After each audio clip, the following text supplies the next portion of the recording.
Hi everyone, it's Renee Moore with Much More Marketing, and today is Wonderful Wednesday. Wonderful Wednesday is the day when I give you one marketing tip to help you grow your business. Today's marketing tip is actually a question that was on my LinkedIn group, and if you haven't joined that, I will send you the link for LinkedIn at the end of this message. But in the group, someone asked the question if they had just hired a new marketer and wanted to know how to pay them. So I'm going to give you a couple of suggestions that work well for this. One is go to salary.com and put in pharmaceutical rep and put in your zip code. This will give you an idea of what pharmaceutical reps are making in your area, and then you can sort of adjust accordingly. Now, remember, they're going to be doing a lot more things than probably a regular pharmaceutical rep is. You're going to have to you may require them to update your website or to handle social media. And they're not just marketing one or two products like pharmaceutical reps. They may be marketing your entire store. So you want to adjust for that accordingly. That doesn't necessarily mean that you have to pay more. It just means that you want to think about what it is that that person's going to be doing for your business and sort of adjust for those things.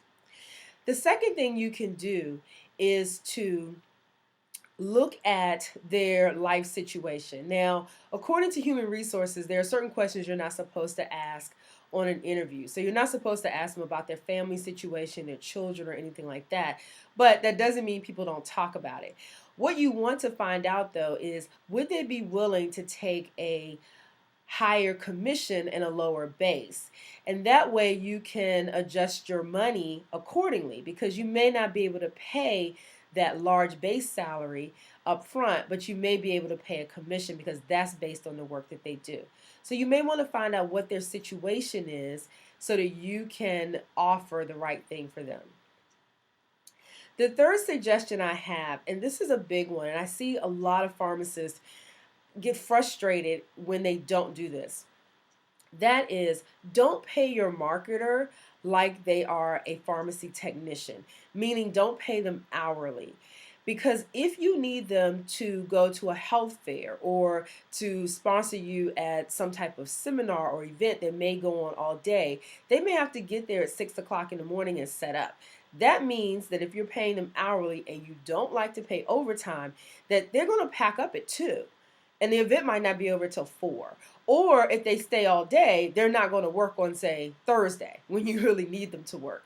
So I would suggest whatever dollar amount you're going to pay per hour, turn that into a salary, and then you'll have a reasonable assessment of how much money you're going to spend, and you don't have to worry about overtime or getting frustrated with, well, they work this many hours and now I have to pay this many hours. You won't have to deal with that. You just pay them a straight salary. And they are salespeople. Salespeople like salaries and they like commissions, so you need to consider that too.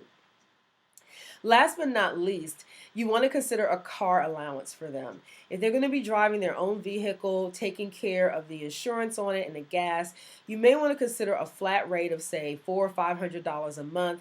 You can make that as part of the salary that you're offering them if you like, but you do want to consider that because there's a lot of wear and tear that they will be putting on their own vehicle if you're not providing a vehicle to them. And I would suggest the flat rate. That way they're not doing reports for you every week of I drove, 90,000 miles to 90,300 miles. They're not doing that for you every week because that's going to get tedious and it's going to become nitpicky, and you don't have time to do that. You want to use your time doing things that make sense, which would be growing your compound business and making compounds for your patients, not looking at automobile reports. Okay. So those are the 4 things that I would suggest in how to come up with how you're going to pay your marketer. Now, if you enjoy these tips, I'd love for you to, one, subscribe to my YouTube channel so you can be updated with these every Wednesday. 2, if you'd like to get more free advice or free tips on how to do certain things and marketing your compound pharmacy, go to my website, www.muchmoremarketing.com. And if you'd like to join the LinkedIn group, you can join that as well. The LinkedIn group is called Compound Pharmacy Marketers Group. Okay, so you can do that, ask questions, network there, and I also put some specials in there that I just put in LinkedIn, nowhere else. So you may want to join it.